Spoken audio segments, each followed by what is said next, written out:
Hi children, எல்லோரும் எப்படி இருக்கீங்க? நல்லா இருக்கீங்களா? இன்றைக்கி ஸ்ரீலலிதா கதை நேரம் பதிக்கு போகலாமா? நாம் அயோத்தி கும்பாபிஷேகத்தை ஒட்டி ராமாயண தொடர் பார்த்துட்ருக்கோம் இல்லைங்களா? இன்றைக்கி 27வது பாகம் நம்ம ராமாயணத்தில் பார்க்கலாம். நம்முடைய சேனல் நேம் தான் ஸ்ரீலலிதா கதை நேரம். இதில் moral stories, devotional stories, maths games, general knowledge points இதெல்லாம் வந்துட்டுருக்கோம் மாதிரி. நாம் 27வது பாகமான ராமாயணத்தை இன்றைக்கி பார்க்கலாம்.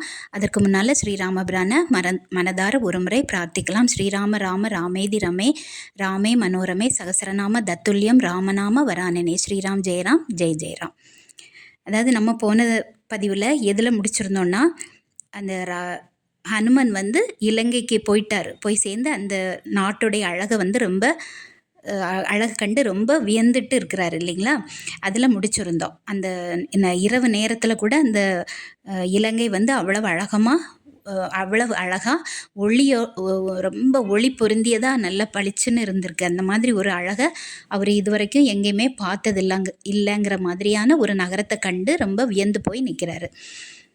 அனுமன் என்ன பண்ணுறாரு, நைட்டு இரவு பகல் பாராமல் எல்லா இடமும் சீதையை தேடி தேடி தேடி அலைஞ்சிட்டே இருக்கிறாரு. எங்கேயுமே சீதை இருப்பதற்கான அறிகுறியே அவருக்கு தெரியலை. அப்புறம் அவருக்கு மனசுக்குள்ளே ஒரு சஞ்சலம் வந்துடுச்சு. நாம் வந்த நோக்கம் தோல்வியில் தான் முடியும் போல இருக்குது அப்படின்னு சொல்லி அவருக்கு ஒரு சின்ன கவலை வந்துடுச்சு. முடிவில் என்ன பண்ணார், நகருக்கு ஒரு ஒதுக்குப்புறமான ஒரு இடத்துல ஒரு அழகான ஒரு சோலையை அவர் பார்த்தார். அதற்கு அந்த சோலைக்கு பேர் அசோகவனம் அப்படிங்கிற ஒரு பேர். அநேகமாக அந்த வனத்துக்குள்ளே தான் சீதை இருக்கணும் அப்படின்னு நினச்சிட்டு என்ன பண்ணுறாரு, அங்கே போகிறாரு. போய் தேடி பார்க்குறாரு. அங்கே ஒரு பெரிய மரம், அந்த மரத்துக்கு அடியில் ரொம்ப ரொம்ப அழகுமிக்க ஒரு பெண் உட்கார்ந்துருக்கா. அவள் உடல் ரொம்ப மெலிஞ்சு போயிருந்தது. முகம் ரொம்ப சோகமாக இருந்தது. கண்கள்லேருந்து கண்ணீர் அழுது கொண்டே இருக்கிறா. கண்ணீர் வழிந்து கொண்டே இருக்கிறது. அப்புறம் கூந்தல் அவருடைய தலைவிரி கோலமாக அவள் எண்ணெய் எதுவுமே தேய்க்காமல் தலைவிரி கோலமாக அப்படி தலை வாரி கட்டாமல் அள்ளி கட்டாமல் அப்படியே விரித்து போட்டுட்டு அப்படி ரொம்ப சோகத்தில் உட்காந்துட்டு இருந்திருக்கா.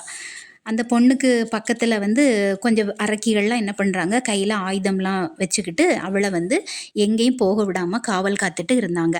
அந்த சூழ்நிலையை அனுமார் பார்க்குறாரு. அனுமன் அந்த எல்லாரும் மகிழ்ச்சியாக இருக்கக்கூடிய இந்த நகரத்தில் இப்படி ஒரே ஒரு பெண் மாத்திரம் ரொம்ப சோகமாக இருக்கிறாளே, ஒருவேளை நாம் தேடி வந்த சீதாதேவி இவங்கள தான் இருக்கணுமோ அப்படின்னு சொல்லி அவர் கொஞ்சம் இந்த கெஸ் பண்ணுறாரு, இவராக இருக்குமோ அப்படின்னு. உடனே அவர் என்ன பண்ணுறாரு, தன்னுடைய உருவத்தை ஒரு சின்ன குரங்கு மாதிரியே ஆக்கிட்டு சீதை ஒரு மரத்தடியில் உட்கார்ந்துருந்தா இல்லையா, அந்த மரத்து கிளை மேலே தாவி குதித்து அவர் விளையாடிட்டு இருக்கிறாரு. சீதையை சுற்றி உள்ள அரக்கிகள்லாம் எப்போ தூங்குவாங்க அப்படிங்கிற ஒரு நேரத்துக்காக அனுமன் காத்துட்டு இருந்தார். குரங்கு வடிவில் இருந்த ஹனுமன் காத்துட்டு இருந்தார். அரக்கியர்களும் ஒரு சமயத்தில் தூங்கிட்டாங்க. அந்த சூழ்நிலையில் கூட சீதாதேவி உறங்காமல் ரொம்ப அழுதுட்டு சோகத்தோடு இருந்திருக்கா. ராமருடைய பேரை ரொம்ப பக்தியோட பலமுறை உச்சரிச்சுட்டே இருந்திருக்கா. ராமருடைய உயர்ந்த குணங்களை ரொம்ப இனிமையாக பாடி ஆடி இந்த குரங்கு ரூபத்தில் இருந்த அனுமன் இருக்கார் இல்லையா, அவர் மரக்கிளையில் உட்காந்து பெருமானுடைய குணங்களை புகழ்ந்து பாடி ஆடி குதிச்சுட்டு இருக்கிறாரு. அப்போ சீதாதேவி என்ன பண்ணுறா, திடீர்னு தன்னுடைய நாயகன் ஸ்ரீ ராமபெருமானுடைய பேரை அவ கேட்டுட்டு ரொம்ப ஆச்சரியப்படுறா. எதனால் ஆச்சரியப்படுறான்னா, அசோகவனத்துக்கு அவள் வந்த நாள் முதற்கொண்டு இன்னைக்கு வரைக்கும் ராவணனுடைய தகாத வார்த்தைகளையும் உருட்டல் மிரட்டல்களையும் அதே மாதிரி தன்னை சுற்றி இருக்காங்களே அரக்கி அவங்களுடைய கொடிய வார்த்தைகளையும் தான் அவள் காதில் கேட்டுகிட்டே இருக்கிறா. ஆனால் ஸ்ரீராமபெருமானுடைய அந்த இனிமையான குணங்களையும் பக்தியையும் சொல்கிற மாதிரி இந்த பாடல் ஆடலெல்லாம் இந்த குரங்கு மூலமாக அவள் கேட்குறா. ஆனால் குரங்கு இன்னும் பார்க்கல. இப்படி பாடுறது யார் அப்படின்னு சொல்லி அவள் எல்லா புறமும் தேடிட்டு இருக்கா. அவருடைய குரலை ராமபெருமானை பற்றி சொல்கிற அந்த குரல் எங்கே இருக்குது, தன்னுடைய அன்பு மணாளன் தன்னுடைய கணவரை பெயரை இவ்வளோ பக்தி சிரத்தையோடு சொல்லி பாடுறது யாருன்னு அங்கே இங்கேயும் அக்கம் பக்கம் பார்த்துட்டு இருக்கிறா. அதுக்கப்புறம் மரத்துக்கு மேலே பார்க்குறா. அங்கே அனுமர் ராமர் குரங்கு வடிவில் இருந்த அனுமன் ராமருடைய பெயரை உச்சரிச்சுக்கிட்டே மரத்துலேருந்து கீழே குதிக்கிறாரு. கீழே குதிச்சோடனே தன்னுடைய உண்மையான உருவத்தை, அதாவது மனித உடல் இருக்கு இல்லையா, அந்த மாதிரி உருவத்தை எடுத்துட்டு கொண்டு அவன் வந்து சீதையோட பாதங்களில் விழுந்து வணங்குறாரு அனுமன். சொல்கிறாரு சீதாதேவியை பார்த்து அனுமன், அன்னையே நீங்கள் வந்து பயப்பட வேண்டாம், நான் வந்து ராமபிரானுடைய தூதுவன் தான், என்னுடைய பேர் அனுமன், வாயுபுத்திரன் என்ன சொல்லுவாங்க. கிஷ்கிந்தை நாட்டில் வந்து அரசராக இருந்த சுக்ரீவன் அவருடைய துணைவன் நான் தான். ராம லக்ஷ்மணர் 2 பேரும் இப்போ வந்து சுக்ரீவன் ஆதரவில் தான் இருக்காங்க, நல்லா இருக்காங்க.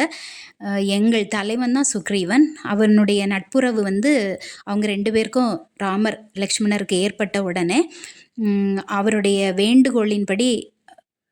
வேண்டுகோள்னா சுக்ரீவன் வந்து வாலியை வந்து கொல்றதுக்கு தனக்கு துணை செய்யும்படி ராமரை கேட்டிருந்தார் இல்லையா, அந்த வாலியை கொல்றதுக்காக வேண்டி சுக்ரீவனை கிஷ்கிந்தைக்கு ராமர் வந்து அரசனாக்கினார் அப்படின்னு சொல்கிறாரு. அதாவது அவனுடைய வேண்டுகோளின் படி எதிரியான அண்ணன் வாலியை கொன்னுட்டு சுக்ரீவனை கிஷ்கிந்தைக்கு ராமர் வந்து அரசனாக்கிட்டாரு அப்படின்னு எல்லா கதையுமே வந்து இவர் சொல்கிறார். அதற்கு பிரதி உபகாரமாக வேண்டி சுக்ரீவன் வந்து என்ன பிரதி உபகாரம்னா, அதுக்கு பதிலாக சுக்ரீவன் வந்து உங்களை வந்து தேடி கண்டுபிடிப்பதற்காக 4 திசைகளுக்கும் ஒவ்வொரு குழுவை அவர் வந்து நியமித்து அனுப்பியிருக்கிறாரு. தென் திசை குழுவில் வந்த சில பேர் கூட்டங்களில் நானும் ஒருத்தன்.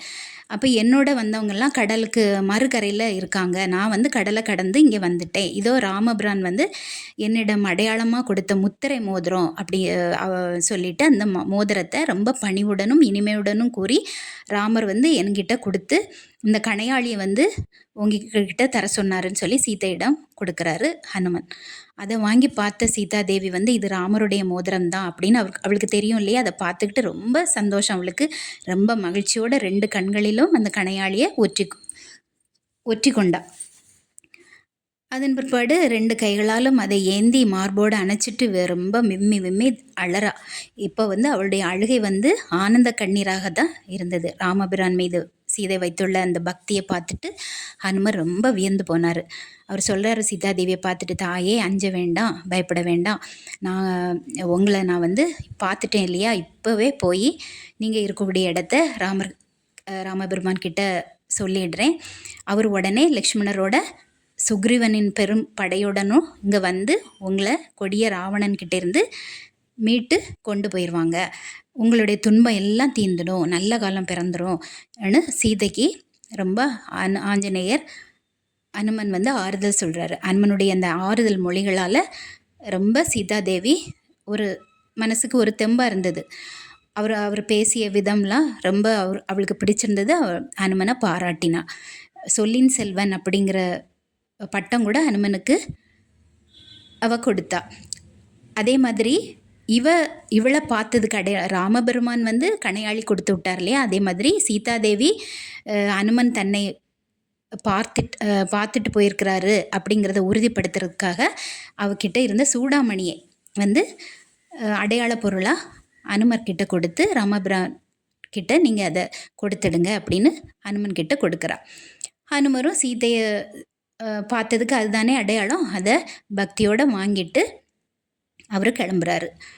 சீதாதேவியும் ஹனுமனை மனதார வாழ்த்தி அனுப்புகிறாங்க. இது 27வது பாகம். இனி அடுத்த பதிவில் மீதி கதைகளை பார்க்கலாம். நம்முடைய சேனல் உங்களுக்கு பயனுள்ளதாக இருந்ததுன்னா லைக் பண்ணுங்கள், ஷேர் பண்ணுங்கள், சப்ஸ்கிரைப் பண்ணுங்கள். நன்றி, வணக்கம், பை பை.